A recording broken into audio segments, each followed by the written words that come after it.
जो private real estate है वो तो आग की तरह फैल रहा है, मतलब प्राइस उसका आसमान छू रहा है। गवर्नमेंट क्या रोल प्ले कर रही है? जैसे गवर्नमेंट अप्रूव्ड प्रॉपर्टीज आती हैं, उनके फ्लैट्स आते हैं, मतलब जो एक आम आदमी की पहुंच में हो सकता है, 50 लाख 1 करोड़ के बीच में, मतलब 2 BHK 3 BHK वो लेने का प्लान कर सकता है। उसके बारे में आप क्या कहते हो? क्या वो एक अच्छा स्टेप हो सकता है गवर्नमेंट की तरफ से? क्योंकि बहुत कम आ रहे हैं, अभी ज़्यादा आने चाहिए। और कम होंगे अभी, अगर आप मुझसे ये पूछ रहे हो तो। ऑप्शन अच्छा है, ऑब्वियसली अच्छा है, ठीक है। आपका बजट कम है, देन यू कैन गो, चाहे वो मैं कह रहा हूँ येड़ा की प्रॉपर्टीज़ हो, चाहे दिल्ली की प्रॉपर्टीज़ हो, चाहे गुड़गांव की प्रॉपर्टीज़ हो, चाहे फॉर दैट मैटर बेंगलोर में वो प्रॉपर्टीज़ हो, चाहे मुंबई में हो।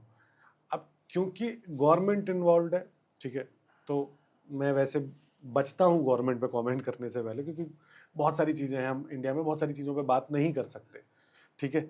लेकिन एक ये भी सच है कि गवर्नमेंट जहाँ इन्वॉल्व होती है, जहाँ पे भी गवर्नमेंट इन्वॉल्व होगी, तो वहाँ 10 में से 4 या 5 रुपए लगेंगे, ठीक है। ये भी बहुत अच्छी बात है अगर 4-5 रुपए लग जाएँ तो जो वो प्रॉपर्टीज़ होती हैं, वो प्रॉपर्टीज़ उतनी अच्छी नहीं होती जो कि एक प्राइवेट डेवलपर बना के देता है, क्योंकि प्राइवेट डेवलपर का एक पर्टिकुलर मार्जिन है, वो उसी पे खेल रहा है।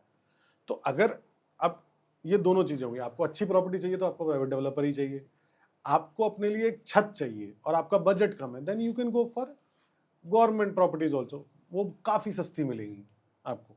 तो ऑब्वियसली अगर आप एनसीआर में हो या फिर किसी भी टीयर 1 सिटी में हो, आपका बजट अलाउ नहीं कर रहा है to go for a private developer, then go for government वाली जो प्रॉपर्टीज हैं, गवर्नमेंट सब्सिडी वाली जितनी भी प्रॉपर्टीज हैं जो वहाँ की अथॉरिटीज बना रही हैं। प्रॉपर्टी टेक्नोलॉजी कंपनीज बढ़ रही हैं, तो उनसे एक रियल एस्टेट डेवलपर को या आर्किटेक्ट को या इस फील्ड में जो भी काम करता है, उनसे क्या बेनिफिट मिलता है? सी, टेक्नोलॉजी आज की डेट में जिस स्पीड से ग्रो कर रही है, हर सेक्टर को वो चेंज करेगी, ठीक है। अब वो चाहे रियल स्टेट हो, चाहे आप कोई भी और अदर सेक्टर उठा के देख लो, तो जितनी भी प्रॉपटेक कंपनीज आ रही हैं आज, कहीं ना कहीं अगर मैं थोड़ा सा बात करूं, I am not happy with those proptech companies, because जितना कुछ आप रियल स्टेट में आज कर सकते हो वो आज आप नहीं कर रहे हो। मोस्टली कंपनीज एक टाइम के बाद ब्रोकर कंपनीज बन जाती हैं, ठीक है। रियल इनोवेशन अभी रियल स्टेट में बहुत ज़्यादा नहीं है, ठीक है। कुछ कुछ चीज़ें हैं जहाँ जहाँ हम काम कर रहे हैं, जहाँ टेक्नोलॉजी बहुत अच्छा रोल प्ले कर रही है, बट अभी भी there is a lot of scope if somebody is listening and you understand technology. मुझे बहुत अच्छे समझ नहीं आती, बट अगर आप एक ऐसे इंसान हो जिसको टेक्नोलॉजी समझ आती है, then start building something in real estate. बहुत ज़रूरत है, एक हाई पेइंग क्लाइंट भी है आपके पास, डेवलपर भी है, सेल्स वाले भी हैं, आपके पास बायर है, आपको पैसे भी मिलेंगे अच्छे, plus you can do a very good work in real estate, because इसमें अभी डिमांड बहुत बाकी है और बहुत ऐसा कुछ out of the world idea अभी तक किसी ने कुछ बनाया नहीं। तो आपके हिसाब से क्या हो सकता है out of the box idea proptech में? ओके, सो अगर मैं प्रॉपटेक में बात करूं, इवन आज की डेट में सबसे बड़ा इश्यूज जो क्लाइंट्स को जो आता है, वो ये आता है कि जब आप कोई भी प्रॉपर्टी लेने जा रहे हो, ठीक है, तो सारी चीज़ें फिजिकल करनी पड़ती हैं। आप वो चीज़, हम धीरे धीरे हम एज अ कंट्री ऑनलाइन की साइड जाते जा रहे हैं, बट आप ऐसा कोई अगर प्लेटफॉर्म बनाओ जहाँ पे उस बिल्डर की बैकग्राउंड चेक पता लग जाए आपको एक पूरा। ऑब्वियसली रेरा बताता है, बट रेरा में बहुत ज़्यादा अंदर जाके पता करना पड़ता है और हर क्लाइंट वो नहीं कर पाता। एक ये तरीका हो सकता है तो कि मतलब हाँ, ऐसा कुछ हो जाए जैसे हम चैट जीपीटी पे एक सिंपल सा प्रॉम्प्ट लिखते हैं और हमारे सामने चीज़ें आ जाएँ, हाँ, इतना सिंपल हो सकता है? मतलब अब होना चाहिए एक। बिल्कुल बिल्कुल होना चाहिए। अब एक बिल्डर है जो आज जिसने प्रोजेक्ट लॉन्च किया, वो बिल्डर 20 साल से क्या कर रहा था, वो बंदा 20 साल से क्या कर रहा था। अगर कोई ऐसा टूल बना दे कि ये डेवलपर 20 साल में 4 कंपनियां चेंज कर चुका है और 4 हॉल्टेड प्रोजेक्ट कर चुका है, या 4 प्रोजेक्ट डिलीवर नहीं किए इसने, अब ये नई कंपनी लेके आ गया, नई मार्केटिंग लेके आ गया, नया फोमो क्रिएट कर रहा है, नए पैसे बहा रहा है मार्केटिंग में, तो बायर्स की बहुत हेल्प होगी। आपको ऐसे प्रोडक्ट के लिए पैसा भी मिलेगा। ऐसे बहुत सारी चीजें हो सकती हैं। आपको पेन पॉइंट्स ढूंढने की जरूरत है। आपने एक बार पेन पॉइंट ढूंढ लिया और टेक्नोलॉजी से आप वो सॉल्व कर सकते हो। Even I am working on something like that, but वो बहुत ही इनिशियल स्टेज पे है, बिकॉज मैं टेक्नोलॉजी नहीं समझता हूँ, ठीक है, उतने अच्छे तरीके से। तो आई एम हायरिंग पीपल कि मैं ऐसा कुछ बना सकूं। बट अगर मुझसे जो लोग समझते हैं, इस टेक्नोलॉजी को समझते हैं, वो तो बहुत जल्दी बना सकते हैं, क्योंकि ध्यान नहीं है। ध्यान कहाँ है? सिर्फ ध्यान है कि जी चलो सेल्स करके पैसा बना लेते हैं, ये कर लेते हैं। इसके अलावा भी आप होराइजन्स ढूंढो, आपको मिलेंगे। मैं नाम लेना चाहूँगा एक, हाउसिंग.com जैसी कंपनी है, वो भी तो फिर एक प्रॉपटेक ही है। सी वो सेलर भी है और प्रॉपटेक भी है। मोस्टली इट्स अ सेलर, मैं प्रॉपटेक नहीं बोलूँगा, बिकॉज मेरी प्रॉपटेक की डेफिनेशन हो सकता है आपसे बहुत अलग हो सकता है लोगों से बहुत अलग हो। तो मेरे लिए प्रॉपटेक का मतलब है pure technology with something new. आप कोई एक बहुत तगड़ी प्रॉब्लम सॉल्व कर रहे हो, जिस टाइम पे वो लोग आए थे उन्होंने एक प्रॉब्लम सॉल्व की, but are they solving it right now? I doubt. ठीक है, आज mostly does become a lead generation platform. AI पे आते हैं। हाँ जी, एआई बहुत इंटरेस्टिंग टॉपिक है। एआई ने रियल एस्टेट को कैसे बदला है, बायर्स और सेलर्स दोनों के पर्सपेक्टिव से? सी आज अगर मैं बात करूं, आज वो एक बहुत बड़ा चेंज नहीं है, टू बी प्रिसाइज। आने वाले टाइम में एक बहुत अच्छा चेंज देखने को मिलेगा। आज मोस्टली जब मैं बायर से भी बात कर रहा होता हूँ तो लोग चैट जीपीटी यूज़ कर रहे हैं कि ये डेवलपर कैसा है, ये कंसल्टेंट कैसा है, इसके लिए। बट उसके और भी बहुत सारे यूजेस हो सकते हैं। दूसरा, रियल स्टेट में मोस्टली कंटेंट क्रिएटर्स, मुझ जैसे जो कंटेंट क्रिएटर्स हैं वो एआई को काफ़ी यूज़ कर रहे हैं, तो उनके काफ़ी plus AI is used in multiple other, जैसे आर्किटेक्चर में काफ़ी यूज़ हो रहा है। उसके अलावा there is a new technology with the help of AI is coming, जहाँ पे आप site visit through AR VR कर पाओगे। ठीक है, तो बहुत सारी चीज़ें हैं अभी जो इम्प्लीमेंटेशन स्टेज में है, कुछ पे काम चल रहा है, कुछ पे और बेटर किया जा रहा है। बट आज अगर मैं देखूं तो आज ऐसा कोई स्पेसिफिक चीज नहीं है जिससे बहुत कुछ अलग हो रहा हो। बट हाँ, in next 2 to 3 years I know for sure कि ऐसे बहुत सारे प्रोजेक्ट्स और ऐसे बहुत सारे सॉल्यूशंस आ जाएंगे मार्केट में जो एआई के थ्रू ड्रिवन होंगे, और वो एंड यूजर को भी, इन्वेस्टर को भी, एक बिल्डर को भी और एक सेल्स पीपल को, पर्सन को भी काफ़ी हेल्प करेंगे। तो एआई वैल्यूएशंस और प्रॉपर्टी मैचिंग में हेल्प करने के लिए अभी तैयार है या नहीं? नहीं, अभी तो नहीं, because real state in terms of, मैं अगर वैल्यूएशन की बात करूं तो वैल्यूएशन में एआई क्या है, कंसोलिडेट डाटा उठाता है कि इस प्रॉपर्टी की। अब रियल स्टेट में ऐसा नहीं है कि हम जिस घर में बैठे हैं इस घर का रेट सेम है और बगल वाले का भी सेम बहुत अलग हो सकता है। तो वो बहुत मैटर करता है। अब एआई, क्योंकि वो पूरा, अगर एआई डेटा उठाएगा तो एआई अभी अभी जो एआई कर रहा है वो पूरे का पूरे स्ट्रीट का डेटा उठाएगा वो रियल स्टेट में भी काम नहीं कर रहा। रियल स्टेट में बहुत स्पेसिफिक आपको होना पड़ता है। वो धीरे धीरे मुझे लगता है अगले 3 साल 5 साल में हम वहाँ पहुँच जाएंगे। आप पर्सनली कौन से एआई टूल्स यूज़ करते हो? मैं पर्सनली, अगर मैं अपने कंटेंट क्रिएशन के लिए और अपनी स्टडी के लिए स्पेशली बात करूं, पहले मैं हर आर्टिकल जाके चेक करता था क्या था। आज मैं चैट जीपीटी यूज़ करता हूं, मैं उस परप्लेक्सिटी यूज़ करता हूं, जेमिनाई यूज़ करता हूं।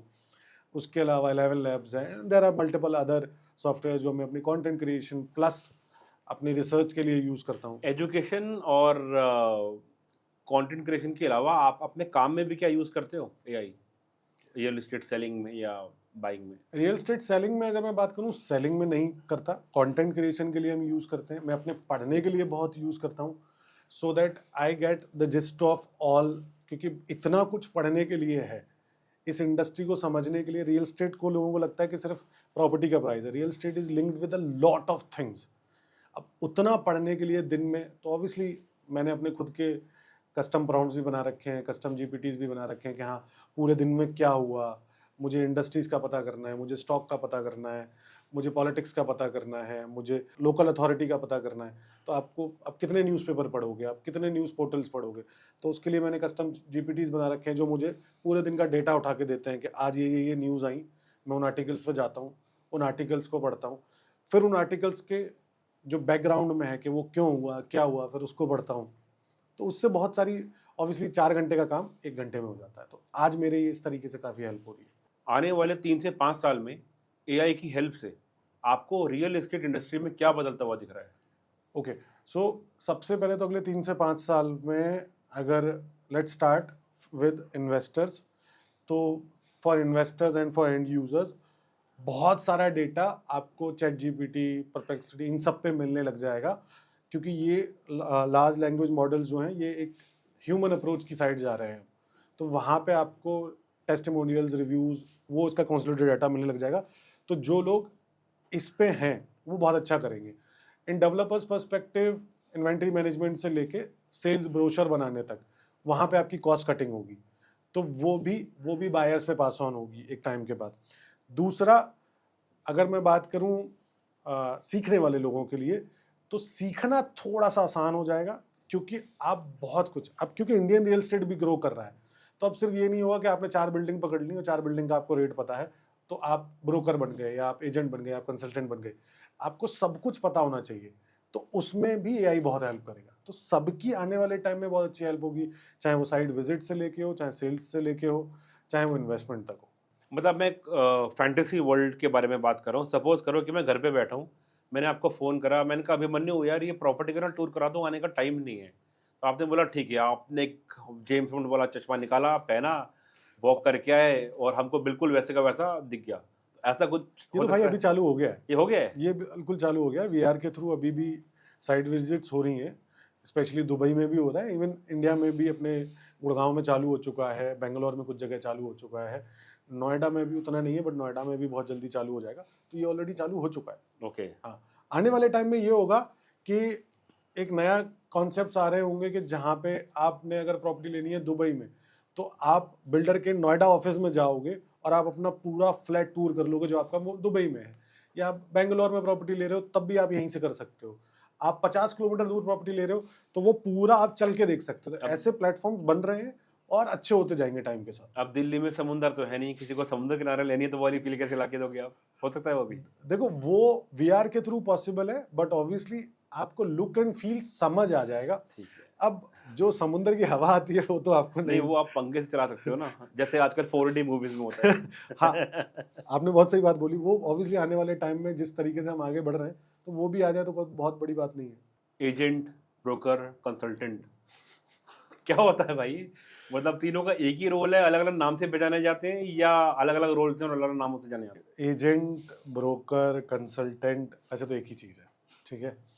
It's defined by there education और कितना उनको आता है, प्लस आप उनके पास किस लिए जा रहे हो। अब ब्रोकर का काम होता है डील ब्रोक कराना, मतलब डील को आपस में एक पार्टी, दोनों पार्टियों को मिलवाना और डील करवाना। कंसल्टेंट का देसी भाषा में काम होता है आपको कंसल्टेंसी देना कि आपको कहाँ इन्वेस्ट करना चाहिए, आपको भी प्रॉपर्टी बेचनी भी है नहीं है कि सिर्फ ले लिया, लेना बताना। अब अगर किसी को सिर्फ ये आता है कि यार मेरे को पता है कि कब लेना चाहिए, बट अगर उसको ये नहीं पता कि कब बेचना है, बिकॉज वो भी बहुत इंपॉर्टेंट है अगर आप रियल एस्टेट में पैसे बनाना चाहते हो। जितना इंपॉर्टेंट ये है कि आप कब खरीद रहे हो, उससे ज़्यादा इंपॉर्टेंट है कि आप कब बेच रहे हो, बिकॉज आप गलत टाइम पे बेचोगे तो हो सकता है प्रॉपर्टी के रेट नीचे चले जाए। वहीं पे दूसरी साइड पे ब्रोकर का सिर्फ इतना काम होता है कि वो आप गए, आपने बोला जी मेरा 2 करोड़ का बजट है, 1 करोड़ का बजट है, मुझे ये प्रॉपर्टी दिलवा दो, वो जाएगा और आपको प्रॉपर्टी दिलवा देगा। आप उससे कंसल्टेंसी मत सोचो कि वो कंसल्टेंसी आपको देगा। तो यही डिफरेंस है अगर मैं शॉर्ट फॉर्म में बात करूँ तो तीनों के कमीशंस में भी डिफरेंस होता है क्या? नहीं, ऐसा कुछ नहीं है। अभी इंडिया में क्योंकि कंसल्टेंसी के लिए कोई पैसा मिलता नहीं है, मैं कंसल्टेंसी करता हूँ मोस्टली फ्री में ही करता हूँ, कोई इंडिया में पैसा नहीं था। ऑब्वियसली एनआरआई डू पे अस, बट इंडिया में अभी क्योंकि हम एज अ कंट्री अभी उतना बड़े नहीं है कि कंसल्टेंसी के लिए पैसा दें। ये मोस्टली हर इंडस्ट्री में, अगर हम सिर्फ स्टॉक को छोड़ दें तो मोस्टली हर इंडस्ट्री में कंसल्टेंसी के लिए पैसा बहुत कम मिलता है। मिलता भी हो तो बहुत कम मिलता है, उस हिसाब से नहीं है, बट हाँ चेंज हो रहा है एंड मुझे लगता है मैं इसको चेंज कर दूंगा आने वाले कुछ टाइम। बहुत बढ़िया। रियल एस्टेट इंडस्ट्री के अंदर ना एक मिडल मैन का भी बहुत बड़ा रोल होता है। मतलब अब बायर को कैसे पता चले कि जिसके साथ वो डील कर रहा है, वो लेजिट कंसल्टेंट है या वो मिडल मैन है? और देखिए, उसके हिसाब से क्योंकि उसका कमीशन भी डिफरेंस हो जाता है। हम्म, आप डायरेक्ट डील करेगा तो ऑब्वियसली हो सकता है 1-2% में हो जाए, और अगर बीच में मिडल मैन है 1, 2, 3, फिर हो सकता है कमीशन बढ़ जाए। तो हाउ इट वर्क्स? देखिए दोनों मार्केट में अलग काम करता है, फ्रेश की मार्केट में और रीसेल की मार्केट में। रीसेल की मार्केट में अगर 2-3 लोग हैं, ठीक है, तब भी आप चाहे लोग 2 हैं, 3 हैं, 4 हैं, तब भी आप जो कमीशन दोगे वो तो उतना ही दोगे। रियल एस्टेट मार्केट में कमीशन चलता है 1% और 1%। तो अगर 4 बीच में ब्रोकर हैं तो आप तो 1% दोगे, वो 4 आपस में बांट लेंगे। दूसरी साइड पे फ्रेश की मार्केट में अगर मैं बात करूं, जो आजकल बहुत ज़्यादा चल रही है, फ्रेश की मार्केट में आप कैसे चेक कर सकते हो सामने वाला जेन्युइन है या नहीं है। एक ही तरीका है उसका, आप उसका रेरा सर्टिफिकेट चेक करो कि भैया आपके पास रेरा है या नहीं है। क्योंकि इंडिया में मेजॉरिटी लोगों के पास जो आज रियल एस्टेट में काम कर रहे हैं, उनके पास रेरा है ही नहीं।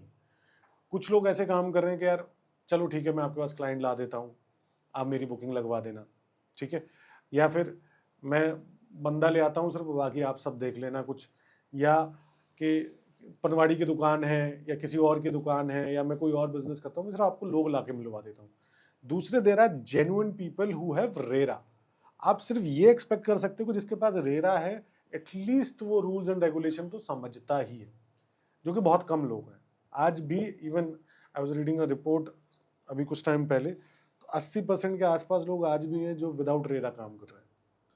क्यों कर रहे हैं, ये हो क्यों रहा है? क्योंकि बायर को पता ही नहीं है कि रेरा चेक करना है। बायर कहता है अच्छा 4 बातें इसने बताई रियल एस्टेट के बारे में, चलो इन्हीं से ले लेता हूँ। आप एक बार चेक तो करो, एक बार बेसिक चेक तो कर लो कि हाँ उसके पास रेरा है या नहीं। रेरा क्या होता है, थोड़ा सा ये भी लोगों को बताओ, और उसके क्या बेनिफिट्स हैं, क्या नुकसान है? देखो, सीधे आसान भाषा में बात करूं तो रेरा रियल एस्टेट की पुलिस है एक तरीके से, ठीक है।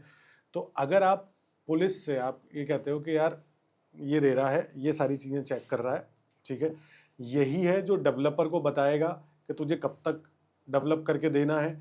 अगर डेवलपर फ्रॉड करता है तो यही उसको पकड़ के लेके आएगा और आपका पैसा दिलवाएगा या फिर आपकी प्रॉपर्टी दिलवाएगा। तो ये रेरा का काम है।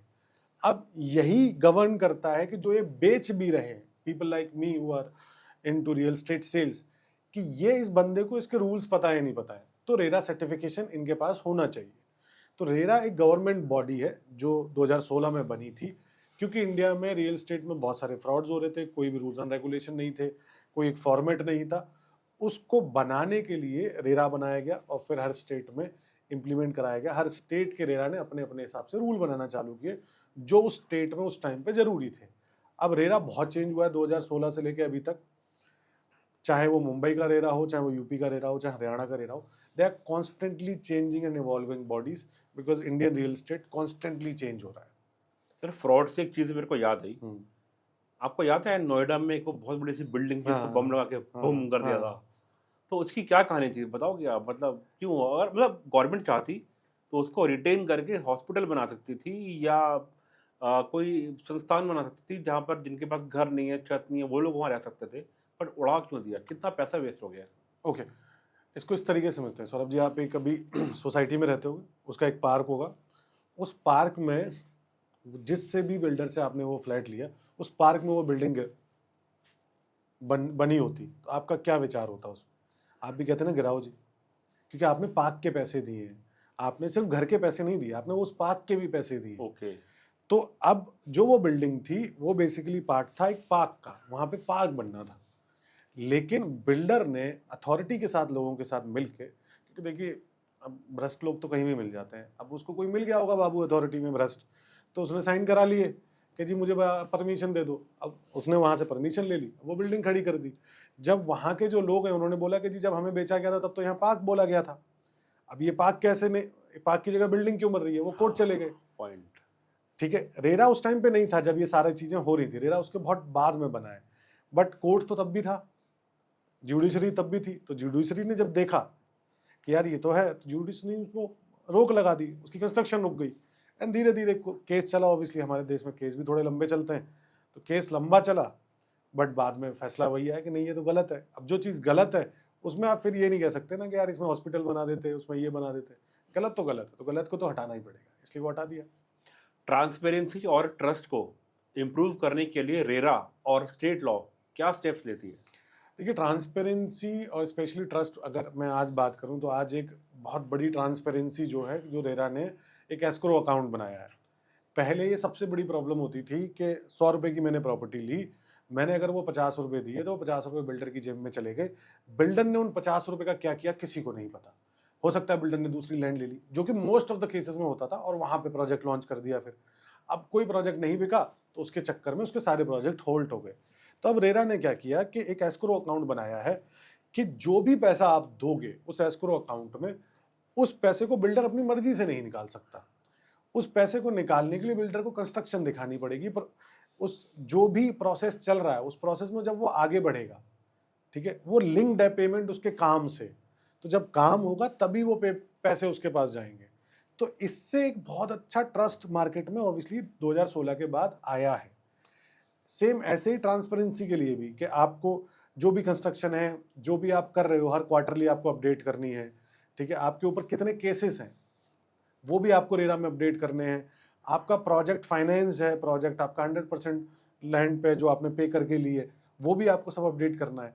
तो आज आप रेरा की अगर वेबसाइट पे जाते हो, तो मैं जो बोलता हूँ, मैं अपनी वीडियोस में भी बहुत बार बोल चुका हूँ कि रेरा की वेबसाइट आज अपने आप में इतनी पावरफुल है कि आप उस बिल्डर का पूरा काला चिट्ठा निकाल सकते हो कि उसके ऊपर कितने केसेस चल रहे हैं, उसने कितने का लोन लिया हुआ है, उसकी जो लैंड है जिस पे वो प्रोजेक्ट बना रहा है वो फाइनेंस्ड है या उसने खुद पैसा दिया है, कंस्ट्रक्शन कौन कर रहा है, लेआउट क्या है, उस लेआउट वो कहाँ से पास हुआ है, किस रेशियो में सुपर एरिया आ रहा है, किस रेशियो में वो आपको बेचा जा रहा है या कारपेट आ रहा है, कितने % लोडिंग है, तो वो आप सब पता लगा सकते हो। अब आते हैं बायर्स चेकलिस्ट के ऊपर।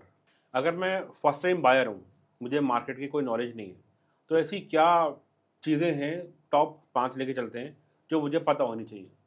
देखिए, सबसे पहले तो आप जिस भी मार्केट में ले रहे हो, because we work in multiple markets, तो अगर मैं आप जिस भी मार्केट में ले रहे हो, सबसे पहले तो वहाँ के आप टॉप डेवलपर्स के साथ जाओ। फर्स्ट टाइम बायर्स को कभी भी सेकंड ग्रेड डेवलपर्स के साथ नहीं जाना चाहिए, क्योंकि आपको नहीं पता सेकंड ग्रेड डेवलपर कब तक घर बना के देगा। इवन रेरा भी आ गया है, उसके बाद भी देयर आर प्रोजेक्ट्स जो रुकेंगे ही रुकेंगे। रेरा आपका जो प्रोजेक्ट हॉल्ट हो गया, उसको जो 5 साल में बनना था, बिल्डर भाग गया, तो हो सकता है वो 7 साल में, 8 साल में बनेगा, या बिल्डर नहीं बना पा रहा है तो रेरा कुछ ना कुछ चीजें लेके आएगा, एनसीएलटी के थ्रू कुछ होगा, तो वो 7-8 साल में, बट डिलेज होंगे प्रोजेक्ट। तो आप कोशिश कीजिए, फर्स्ट ऑफ ऑल तो आप एक टॉप डेवलपर के साथ जाइए, जो उस मार्केट का जो टॉप डेवलपर है, जिसके पास पैसा है, आप सबसे पहले तो उसके साथ जाइए। दूसरा, don't just go looking after for cheap properties, लोग उसी में फंस जाते हैं।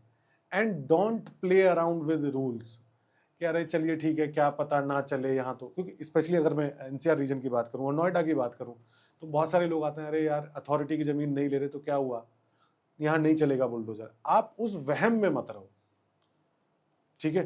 एंड तीसरा, before your builder buyer agreement signing, read your builder buyer agreement. आप खुद पढ़ो और एक लॉयर से पढ़वाओ अच्छे से, आप उसको समझो कि उसमें लिखा क्या है। एंड जब आपने बिल्डर बायर एग्रीमेंट साइन करना है, उससे पहले आप बहुत सारी चीजें चेंज करा सकते हो, लोगों को ये पता ही नहीं है। मेजोरिटी लोगों को लगता है बिल्डर बायर एग्रीमेंट तो जो आ रहा है हमने वो साइन करके दी थी, हम तो जी इसमें कुछ करा ही नहीं सकते। अरे बिल्कुल करा सकते हो आप। अगर किसी चीज के रूल्स हैं और आपको दिखा, आपने लॉयर से बात की, आपने लॉयर को जब पढ़वाया, तो लॉयर ने बोला यार ये चीजें गलत लिखी हुई हैं, ठीक है। बहुत सारे क्लॉजेज हैं जो बिल्डर अपने हिसाब से आज भी कर देते हैं कि हाँ आपके लिए क्लॉज कुछ होगा, उनके लिए क्लॉज कुछ होगा, लेकिन अगर आपने एक बार साइन कर दिए फिर वो चेंज नहीं किया जा सकता। तो go for a builder buyer agreement, and first time हो तो आप खुद भी पढ़ो और एक लॉयर की हेल्प लो, ठीक है। And whenever you are going to buy a property, always look for a consultant who understand that micro market। सिर्फ आप इस पे मत जाओ कि यार ये तो कम कमीशन ले रहा है, या फिर ये मुझे इतना पास ऑन कर देगा, ये बहुत चल रहा है। इवन ये मैं देख रहा हूँ तो ये बेंगलोर में भी चल रहा है, ये एनसीआर रीजन में भी है, ये एमएमआर रीजन में भी है, कि आप कितना % वापस करोगे। इससे मुझे बहुत चिढ़ होती है। अरे आप ये मत देखो यार, आप 2 करोड़ की प्रॉपर्टी ले रहे हो, आप 1% वापस लेने के चक्कर में आप किसी ऐसे बंदे के पास मत चले, उसको नॉलेज ही नहीं है, आपको कोई भी प्रॉपर्टी उठा के दे देगा, इसको यही नहीं पता है प्रॉपर्टी बेचनी कब है। तो when you are going for a consultant, check their knowledge rather than checking कितने % वो वापस कर देंगे। तो आप आज जिस भी सिचुएशन में हो, आप फर्स्ट टाइम बायर हो, नॉर्मली लोग करते क्या, इवन कल I was talking to a friend who wants to buy, उसका पहला घर है, वो खरीदना चाहता है, उसको यह है कि यार मेरे को 1.5 करोड़ का घर नहीं जमेगा, ठीक है, मुझे चाहिए 2.5-3 करोड़ का ही, बट पैसे नहीं है, ठीक है। क्योंकि real estate specially tier 1 cities में स्पीड से भाग रहा है। आप 2.5 करोड़ का घर लेना चाहते हो, आपके पास आज 1.5 करोड़ की कैपेसिटी है, आपके पास 15 लाख है, 20 लाख है, take help of loan, home loan लो। इस पर्पज से नहीं कि आप सिर्फ उसी घर में रहोगे जिंदगी भर, बट इस पर्पज से कि वो जो लोन की एलिजिबिलिटी है ना, वो आपकी खाली जा रही है, वो कोई काम नहीं हो रहा, और 8% पे 7% पे अगर आपको लोन मिल रहा है, इससे बेटर क्या हो सकता है। Use it and use it well, so that आपका वो पैसा बढ़े, और फिर उस पैसे को बढ़ा के आप अपना जो भी सपना वगैरह है, आप 2.5 करोड़, 3 करोड़, 5 करोड़, 50 करोड़, फिर आप वो लो।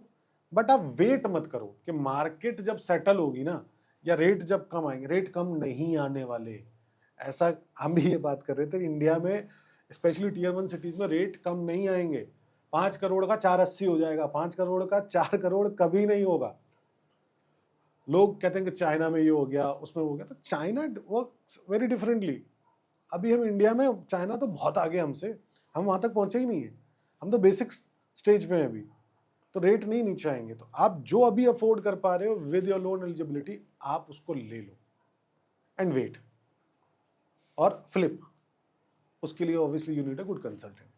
Builder reputation, legal documents, approval, इन्हें वेरीफाई करने के प्रैक्टिकल वेज क्या है? देखिए, बिल्डर डॉक्यूमेंट्स को आज की डेट में सबसे ज़्यादा आसान और सबके लिए फीजिबल है रेरा। रेरा की वेबसाइट पे आप जाओ, जो रेरा पे है वो आपको ऑलरेडी एक स्टैम्प के साथ आ रहा है कि जी ये किसी ने चेक किया हुआ है, एक अथॉरिटी की स्टैम्प है, तो सबसे ज़्यादा आसान तो वही है। उसके अलावा ऑब्वियसली दूसरे मीडियम आते हैं कि आप अपना लॉयर हायर कर सकते हो, आप अपने कंसल्टेंट से बोल सकते हो, तो वो सारी चीज़ें हैं।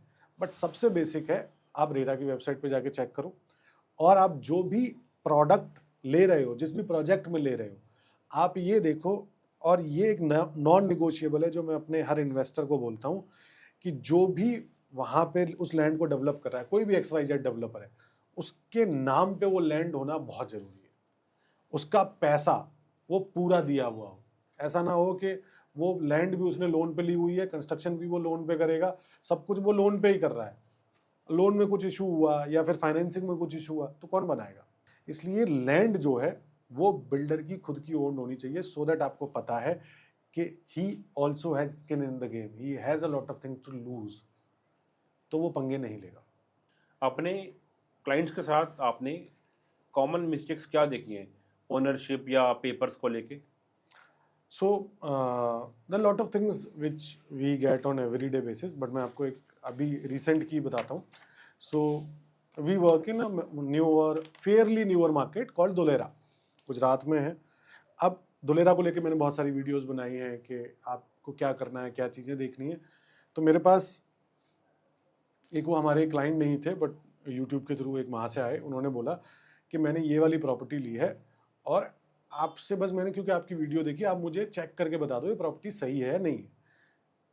तो मैंने बोला ठीक है सर, थोड़ा सा वेट करना पड़ेगा बिकॉज काफ़ी सारी चीज़ें चल रही हैं, तो मैं आपको चेक करके बताता हूँ, आप मुझे प्रॉपर्टी के पेपर्स भेज दो। प्रॉपर्टी के पहली बात तो उनके पास पेपर्स ही नहीं थे। Oh my God. ठीक है, अब जिस बिल्डर से आप ले रहे हो उसके नाम पे लैंड ही नहीं है, जैसे मैंने बोला। ठीक है, उन्होंने खुद भी चेक नहीं किया, तो मैंने कहा आप एक काम करो, आप बिल्डर से मंगाओ। अब जब बिल्डर से उन्होंने मांगा तो बिल्डर ना, अब क्योंकि आनाकानी। आनाकानी होने लग गई। ठीक है, अब क्योंकि वो पैसे भी दे चुके थे, वो अराउंड 10 लाख रुपए के आसपास दे चुके थे, कुछ अराउंड 30 लाख के आसपास की प्रॉपर्टी थी। तो मैंने उनको बोला, मैंने कहा ठीक है आप ऊपर बात करो। अब ये पूरा 1-1.5 महीना चला है। ठीक है, फाइनली वो मेरे पास आए कि भैया आप ही कुछ करा दो, वो तो नहीं दे रहा है। मैंने जो जो, क्योंकि मैंने उनको एक लिस्ट दी थी कि मुझे ये पेपर चाहिए बिल्डर के, वो जब नहीं आए मैंने बिल्डर को कॉल किया। ठीक है, अब जब मैंने बिल्डर को कॉल किया तो ऑब्वियस सी बात है, मेरे बात करने में और उनके बात करने में बहुत डिफरेंस है, बिकॉज मुझे पता है कि कहाँ पे बिल्डर लूप होल छोड़ रहा है, और दुलेरा में तो बहुत अच्छे से पता है। तो मैंने जब उनको कॉल किया तो मैंने छूटते ही बोला उसके बाद कि भाई ये वाले इशूज़ हैं, आप अगर ये नहीं करते हो तो मैं इसके ऊपर एक वीडियो बनाऊंगा। ठीक है, मेरी यूट्यूब वीडियो 50,000 व्यूज़ करती है, अगर आपने नहीं किया 50,000 लोगों को तो पता लग जाएगा कि आप ये कर रहे हो, आप लोगों का उल्लू नहीं बना पाओगे। वो मैटर 2 दिन में सॉर्ट हो गया, मैंने उनको उनका रिफंड वापस दिलाया। तो ये बहुत सारे लोग हैं जो, ये बेसिक मिस्टेक सिर्फ दुलेरा में नहीं हो रही, ये बाकी जगह भी होती है। तो जोरदार तालियां हमारे बेहतरीन कंसल्टेंट के लिए जिसने अपने क्लाइंट के लिए 10 लाख रुपए वापस करवाए। आगे बताइए सर। ऐसा कुछ नहीं है, जस्ट दैट लोगों का ही प्यार है, लोग ही व्यूज़ लेके आते हैं, लोग ही फॉलोअर्स बढ़ा रहे हैं। मैंने तो बस वो छोटी सी धमकी काम कर गई, और किसी के अगर 10 लाख रुपए वापस आ गए तो अच्छा ही है। ये सिर्फ धमकी थी, आप ऐसा करते भी? मैं बिल्कुल कर देता भाई, ओके, अगर ये पता होना चाहिए ना लोगों हाँ, को। नहीं नहीं मैं बिल्कुल कर देता, and I am very open to this, कि अगर मुझे कुछ गलत पता लगेगा तो मैं बोलूँगा तो जरूर, और बोले बिना मेरे से रहा नहीं जाएगा, तो ये तो नहीं हो पाएगा।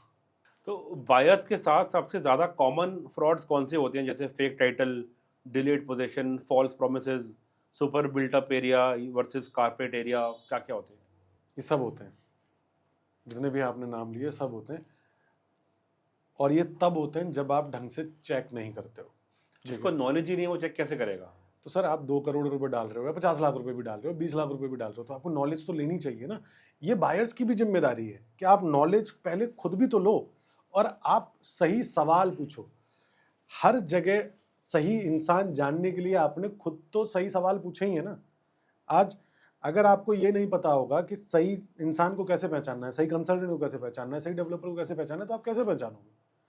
तो वहां पे जब आप आलसपन दिखाओगे, वहां पे आप चीजें नहीं करोगे, तो इश्यूज तो आएंगे ही आएंगे।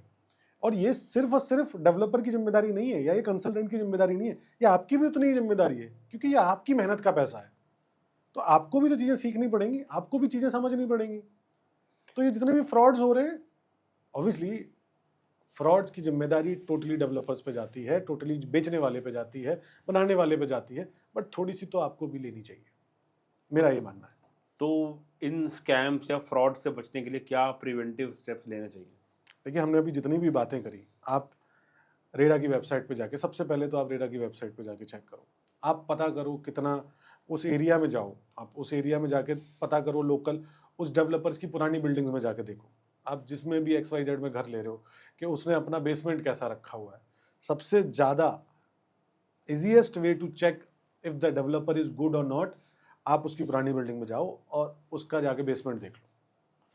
बेसमेंट अगर गंदा है, बेसमेंट में पानी भरा हुआ है, यानी कि कंस्ट्रक्शन में इश्यूज हैं, वो कंस्ट्रक्शन पे ध्यान नहीं देता।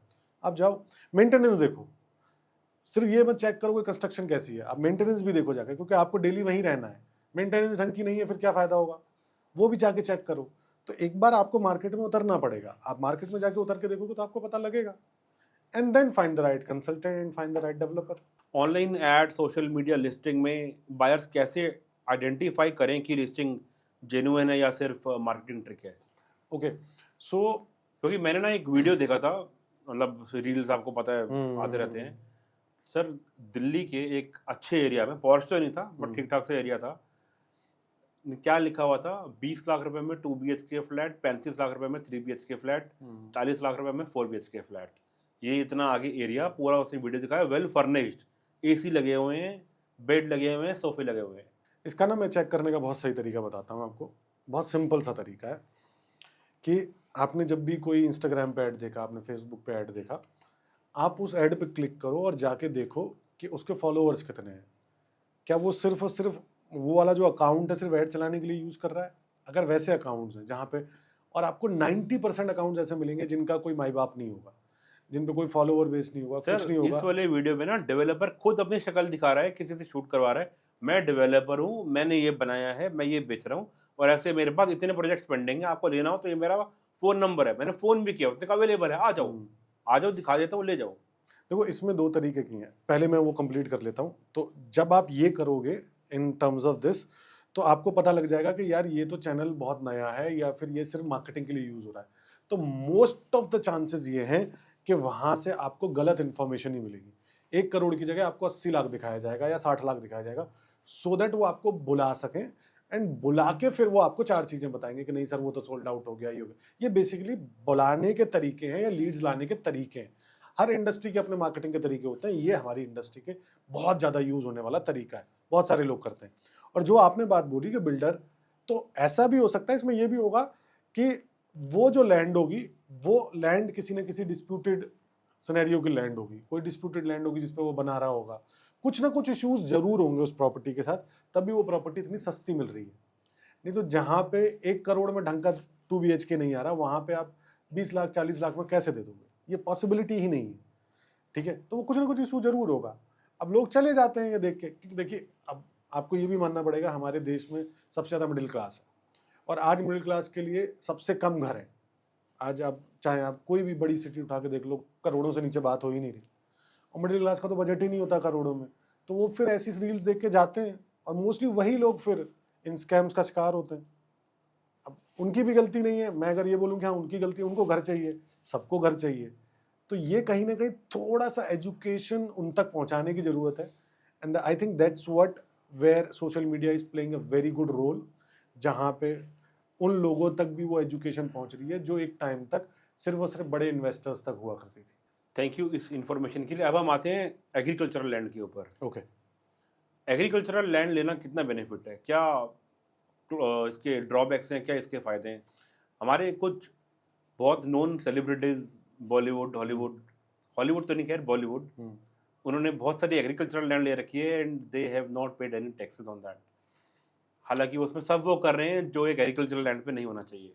प्लीज हेल्प और देखिए, मैं किसान का बेटा हूँ, तो एग्रीकल्चर लैंड बचपन से देखी है, वहीं पला बड़ा हूँ, उससे बेटर कुछ नहीं होता। And even my father says this and the data says this, agriculture land in the next 2 decades will be the new gold or the new diamond or the new crypto of the world। ठीक है, आज आप किसी भी बड़े इंसान को उठा लो, चाहे आप बिल गेट्स को उठा लो, चाहे India, everybody is buying agriculture land. क्यों? क्योंकि लैंड बहुत लिमिटेड है, इंडिया में तो बहुत ही लिमिटेड है। तो if you can buy agriculture land, ठीक है, एनीवेयर, आपका जहाँ भी बजट अलाउ कर रहा है, ठीक है, आज आप 50 लाख आपके पास नहीं है, बट क्या ऐसी जगह है जहाँ आपको 5 लाख रुपए बीघा मिल जाएगा, 7 लाख रुपए बीघा मिल जाएगा, 8 लाख रुपए बीघा मिल जाएगा, आप वहाँ जाकर लैंड ले लो। ठीक है, एटलीस्ट आपके पास लैंड होगी। एंड जिस तरीके से हमारा देश ग्रो कर रहा है, आने वाले 10 से 20 सालों में वो लैंड बहुत अच्छा रिटर्न देके जाएगी। Plus you have a land on your name.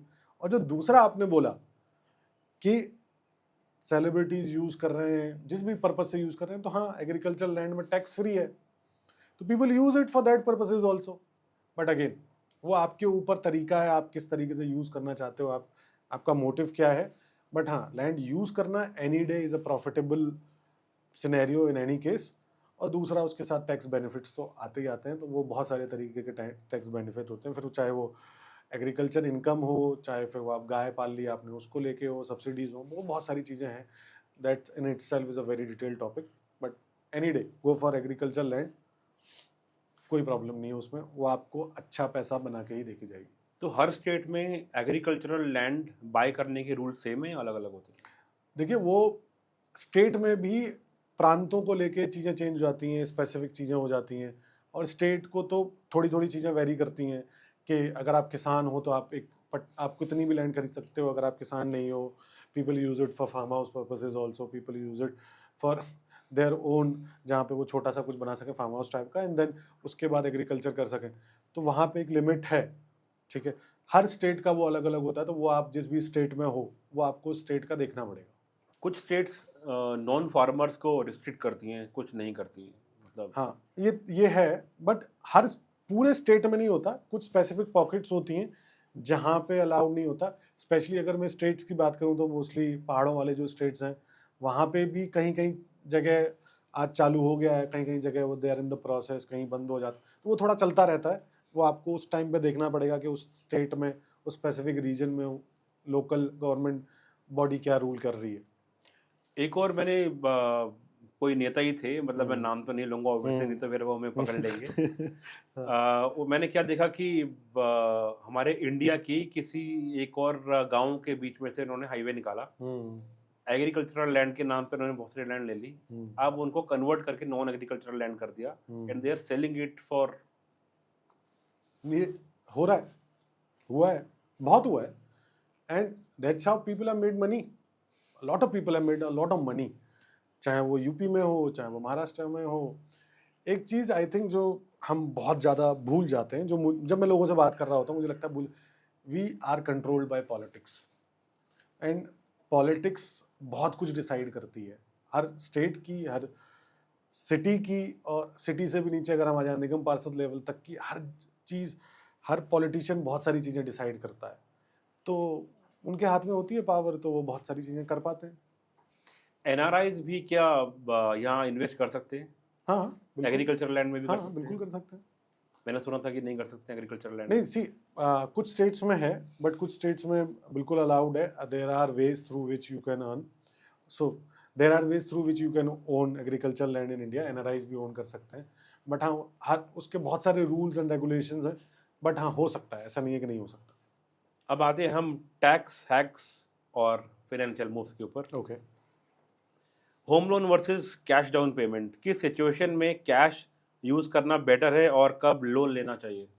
C if you are a first time buyer then go for a home loan. ठीक है, कैश में तभी सजेस्ट करता हूँ जब आपके पास कैश एज इन लाइक आपके पास खुद का आप अपना पूरा पैसा डाल रहे हो, वो तभी है जब आपकी लोन एलिजिबिलिटी नहीं बची है। क्योंकि मैं सबको ही बोलता हूँ 8% पे पैसा कहीं नहीं मिलता। अगर आपको 8% पे पैसा मिल रहा है तो उसको यूज़ करो, क्योंकि 8% से पैसा जहाँ आप यूज़ करोगे आप उसे अच्छा रिटर्न बना पाओगे, बशर्ते आप ऐसी प्रॉपर्टी में इन्वेस्ट कर रहे हो जहाँ पे 8% से ज़्यादा रिटर्न बने। और वो मोस्टली अगर आपको थोड़ी बहुत भी नॉलेज है तो आप ऐसी प्रॉपर्टीज ढूंढ के निकाल लो। कॉमन टैक्स डिडक्शंस जिनके बारे में बायर्स कंफ्यूज रहते हैं, principal versus interest, capital gains.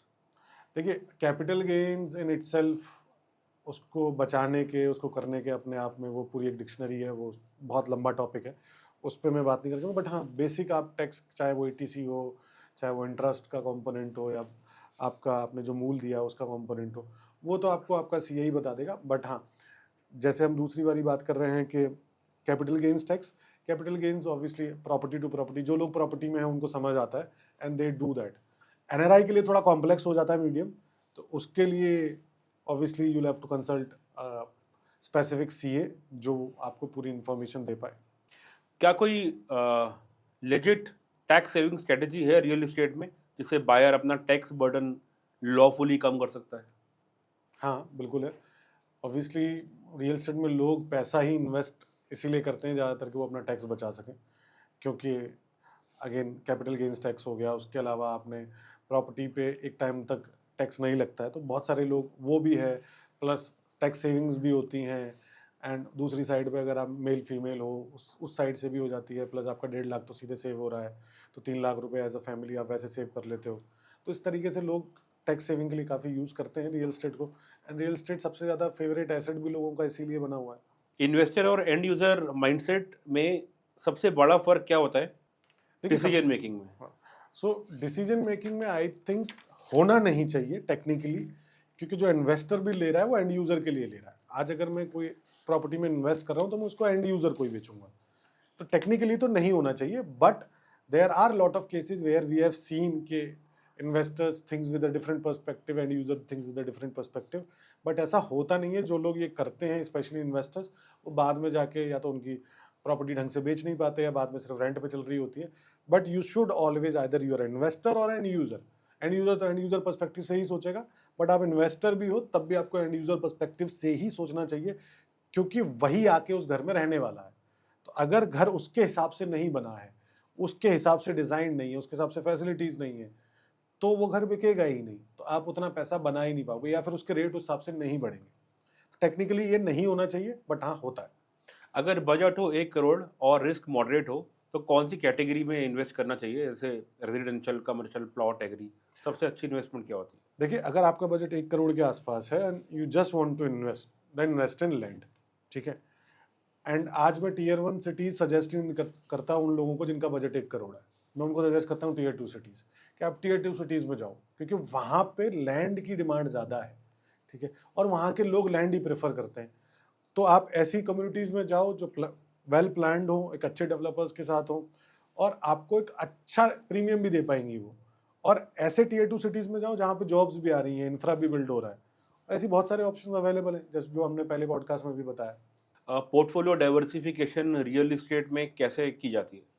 देखिए, पोर्टफोलियो डाइवर्सिफिकेशन आज की डेट में, अगर मैं जो अपने क्लाइंट्स को हमेशा एडवाइस करता हूँ, इनिशियली आप इन्वेस्टमेंट, जब भी आप इनिशियली इन्वेस्टमेंट प्लान कर रहे हो, आप इन्वेस्टमेंट प्लान करो फॉर अ ग्रोथ पोटेंशियल।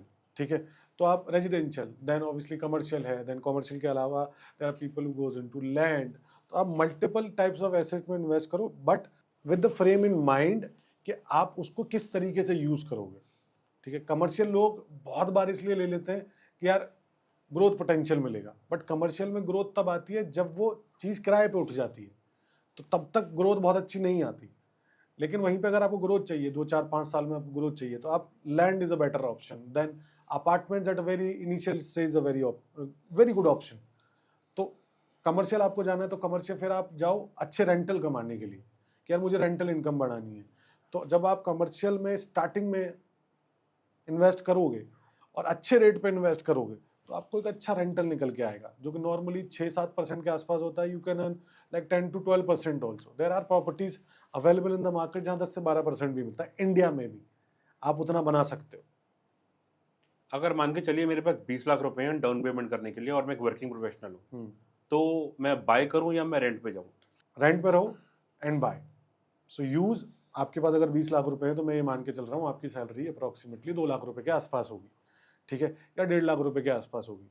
तो आप वो 20 लाख रुपए डाउन पेमेंट में दो। ठीक है। 1.5 करोड़ का फ्लैट उठाओ, उस 1.5 करोड़ में बाकी का आप लोन करा लो। ठीक है। अब इस 20 में भी आप ये कर सकते हो कि 1.5 करोड़ का फ्लैट है तो 15 लाख रुपए जाएगा आपका डाउन पेमेंट, 5 लाख रुपए आपको बचा। तो अगले जो 3 साल हैं, 4 साल हैं, तो उसमें आपका 15 लाख रुपए की ईएमआई जाएगी या 20 लाख रुपए की ईएमआई जाएगी इन टोटल। तो 5 लाख रुपए साल भर की। नहीं 4 साल की, अच्छा। 3 से 4 साल की। तो अगर आपके पास 5 लाख रुपए हैं तो वो 5 लाख रुपए अपने पास बचा के रखो, तो जो ईएमआई है वो आप अपने उससे पे करते रहो, ठीक है। तो ये आपको एक गेन भी देगा, ठीक है, क्योंकि आपका पैसा बढ़ेगा, जैसे जैसे कंस्ट्रक्शन आगे बढ़ेगी आपका पैसा भी बढ़ेगा। तो एक टाइम पे आप बेच के भी निकल सकते हो, तो जो आपका प्रॉफिट मार्जिन होगा वो बढ़ जाएगा, क्योंकि आपने 15 लाख रुपए दिए, मैं कहता हूँ 15 लाख रुपए आपने ईएमआई में दिए, तो टोटल 30 लाख रुपए दिए आपने। 30 लाख रुपए पे जो गेन है वो अगर 30 लाख का भी होता तो आपका पैसा डबल हो गया, ठीक है। And there are properties in the market जो 30 का 70 भी करती हैं, 30 का 80 भी करती हैं। सही तरीके से ढूंढने की जरूरत है, सही तरीके सही बिल्डर को अगर आप ढूंढ पाते हो, आपके पास कंसल्टेंट अच्छा है, तो ये करना बहुत ज्यादा तो मुश्किल मैंने नहीं है। आपको ढूंढ लिया है, 50 लाख रुपए मैं आपको दे रहा हूँ, मेरे को बता देना कि वो कैसे 2 करोड़ में मिलेंगे मेरे को 2 साल के अंदर। इसके बारे में ऑफलाइन बात करेंगे। ऑफलाइन आप बात अगले करेंगे। क्वेश्चन पे आते हैं। हाँ। सर, इन्वेस्टर हूँ, 1 करोड़ रुपए इन्वेस्ट करना है, आप कौन सी लोकेशन और एसेट क्लास रिकमेंड करोगे और क्यों? 1 करोड़ में I again as I said के I recommend you tier 2 cities, जैसे इंदौर है, उसके अलावा Dholera is a very good option, Jaipur is a very good option, Chhattisgarh में Raipur is a very good option. And अगर मैं इधर से निकल के जाता हूँ, even you will find great options in 1 CR around in Mumbai 3.0, तो वो भी एक बहुत अच्छा ऑप्शन है। बाकी 1 करोड़ में ऐसा अगर मैं बात करूँ तो बहुत एनसीआर में तो कुछ भी नहीं आता, कुछ भी ढंग का नहीं है। इवन सोनीपत में भी कुछ नहीं आता, इधर मेरठ में भी कुछ नहीं आता। आप आगरा तक चले जाओ तो वहाँ भी कुछ नहीं है, ढंग का ऑप्शंस नहीं है। तो आपको थोड़ा सा इन टियर 2 सिटीज़ में निकल के जाना पड़ेगा। Even Lucknow is a very good option. कुछ रैपिड फायर पे आते हैं सर। बिल्कुल, रेडी टू मूव या under construction? Depending on what you want to do. अगर आपको तुरंत जाना है, घर में रहना है, देन रेडी टू मूव। अगर आपको पैसा बनाना है, आपको एक अच्छी ग्रोथ चाहिए और आपका बजट कम है, आपको बढ़िया घर चाहिए, then under construction. AI threat या अपॉर्चुनिटी? अपॉर्चुनिटी। एक मिथ जो आप तोड़ना चाहते हो रियल एस्टेट वर्ल्ड में? Data is an enemy to us. Data is a very good help, जैसे डेटा ने स्टॉक की हेल्प किया, डेटा रियल एस्टेट की हेल्प भी कर सकता है। It's just that we are not saying with the same lens. Dream property location अगर बजट अनलिमिटेड हो? मेरे लिए नोएडा एक्सप्रेसवे, बिकॉज मैं यहीं पला पड़ा हूँ, इसके आसपास पला पड़ा हूँ, तो नोएडा एक्सप्रेसवे बहुत सारी अच्छे प्रोजेक्ट्स आ रहे हैं, लोकेशन बहुत बढ़िया है, एयरपोर्ट पास में है, फिल्म सिटी आ रही है, तो नेक्स्ट एक बहुत अच्छा हब निकल के आएगा ये नोएडा एक्सप्रेसवे पे। एक बहुत अच्छा project at a very good location, एक अच्छा साइज। एक एडवाइस जो अपने 22 साल के लोगों को बोलनी हो? रियल एस्टेट में करियर बनाना है, देन रीड आप सबके बारे में पढ़िए। आप कुछ भी ऐसा मत छोड़िए कि रियल एस्टेट में काम नहीं आएगा। आप स्टॉक के बारे में भी पढ़िए, आप पॉलिटिक्स के बारे में भी पढ़िए। आप जो भी पढ़ेंगे वो रियल एस्टेट में काम जरूर आएगा, चाहे आज वो आपके समझ नहीं आ रहा है, but when you will connect the dots, वो सब आपकी कहीं ना कहीं हेल्प ही करेंगे। And whenever you want to come into this market, come with the idea of not just becoming a millionaire overnight, but the idea of doing the hard work and understanding the pain points of your investor. अगर आप उसको समझ गए और उसके हिसाब से आपने काम कर लिया, then there is no limit to your growth. Thank you very much Abhimanyu, आपके इंसाइटफुल थॉट्स आई होप हमारे ऑडियंस के बहुत काम आएंगे।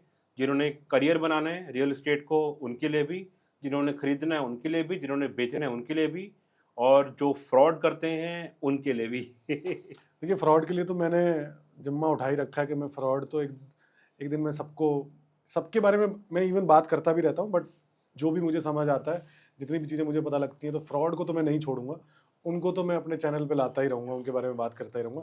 बाकी thank you so much for inviting me, मतलब this was very first for me also.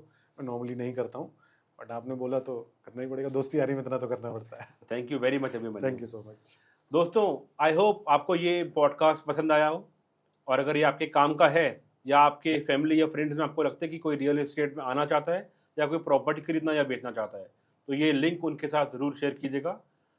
Like, comment and subscribe. Thank you.